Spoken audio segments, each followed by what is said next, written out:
भारत माता की, भारत माता की, छत्रपती शिवाजी महाराज की, धर्मवीर छत्रपती संभाजी महाराज की, येळकोट येळकोट. बाळू मामाच्या नावानं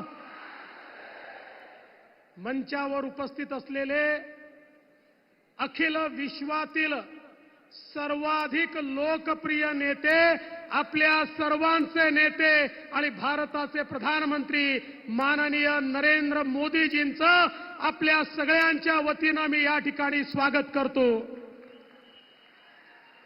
मंचावर उपस्थित आपले लोकप्रिय उमेदवार रणजित सिंह नाईक निंबाळकर, नीलमताई गोरे, जयकुमार गोरे, बबनदादा शिंदे, प्रसादजी लाड, गोपीचंदजी पडळकर, संजय मामा शिंदे, शहाजी बापू पाटील, प्रशांत मालक परिचारक, सदाभाऊ खोत, रश्मीताई बागल, संजीवनीताई पाटील, दिलीपराव येळगावकर, जयंतराव जगताप, दौलतनाना शितोळे, राजकुमार नाना पाटील, चेतनसिंग केदार, दीपक आबा साळुंके, जयकुमार शिंदे, कल्याणराव काळे, शिवाजीराव सावंत, सोमनाथजी वाघमोडे, दादासाहेब उराडे, चंद्रकांत कोकाटे, शिवरूप राजे, त्याचप्रमाणे शरद बापू, विक्रम कदम, सर्वच या ठिकाणी उपस्थित मान्यवर आणि उपस्थित माझ्या सर्व माता भगिनी आणि बंधूंनो, खरं म्हणजे इतक्या विराट संख्येने आपण सगळे लोक या ठिकाणी एकत्रित आला आहात. माझ्या मनात कुठलीही शंका नाही, पुन्हा एकदा माढा मतदारसंघातनं रणजित सिंग नाईक निंबाळकरच निवडून येणार. बंधू भगिनींनो, रणजित सिंग नाईक निंबाळकरांनी माननीय मोदी साहेबांच्या आशीर्वादाने जे जे शब्द दिले होते ते शब्द या ठिकाणी पूर्ण केले.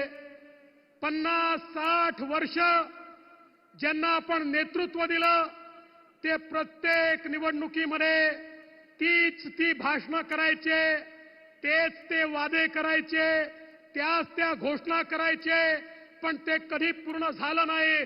पण तुम्ही पहिल्यांदा मोदीजींच्या सोबत रणजित दादाला पाठवलं. या ठिकाणी पाणी देखील आलं, या ठिकाणी रेल्वे देखील आली आणि चिंता करू नका, आता 36 गावाच्या पाण्याचा प्रश्न बाकी आहे. हा माझा तुम्हाला शब्द आहे, रणजित दादाच्या वतीनं हे पाणी मोदी साहेबांच्या माध्यमातून त्या ठिकाणी पोहोचवल्याशिवाय आम्ही शांत बसणार नाही.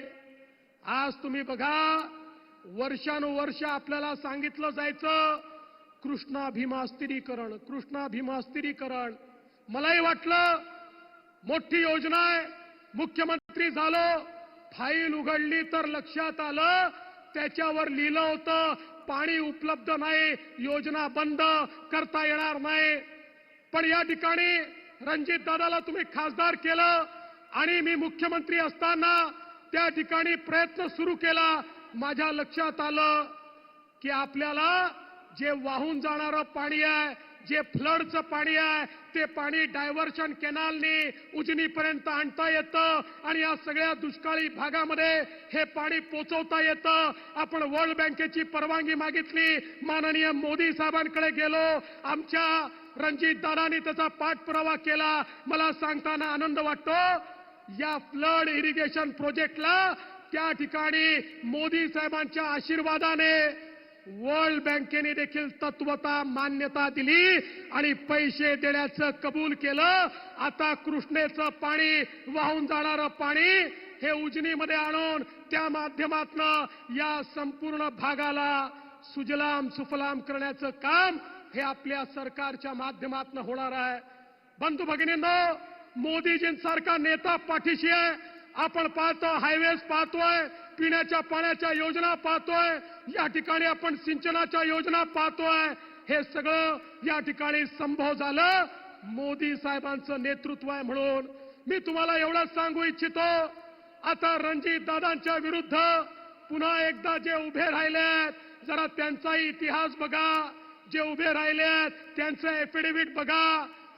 मी तुम्हाला एक शब्द देतो, या तालुक्याला त्यांच्या दहशतीतून मी मुक्त करणार आहे.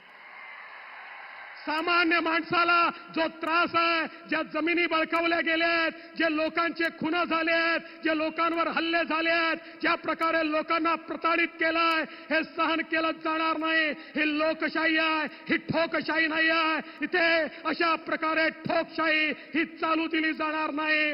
बंधू भगिनींनो, मध्यंतरीच्या काळामध्ये सोलापूरला शरद पवार साहेब, सुशील कुमार शिंदे साहेब आणि विजयदादा एकत्रित आले आणि एकत्रित येऊन सांगितलं, आम्ही 30 वर्षांनी एकत्रित आलो आहे, पुढच्या पिढीच्या भविष्याकरता एकत्रित आलो आहे. तुम्हाला वाटलं पुढची पिढी म्हणजे तुम्ही, पुढची पिढी म्हणजे तुम्ही नाही, तुमच्या भविष्याकरता नाही. पवार साहेब सुप्रियाताईच्या भविष्याकरता, सुशील कुमार शिंदे त्यांच्या मुलीच्या भविष्याकरता आणि विजयदादा हे धैर्यशील आणि रणजितदादाच्या भविष्याकरता त्या ठिकाणी एकत्रित आले, तुमच्या भविष्याकरता एकत्रित आले नाही. आज आमचा रामोशी समाज या ठिकाणी आहे, एक प्रामाणिक समाज आहे. या समाजाला ज्या प्रकारे वापर करून या समाजाचं या ठिकाणी अधपतन करण्याचा जो प्रयत्न झाला, आता त्याचाही मुकाबला केला जाईल आणि रामोशी समाजाच्या पाठीशी, धनगर समाजाच्या पाठीशी आणि सर्व समाजाच्या पाठीशी पूर्ण आमची महायुती उभी राहील.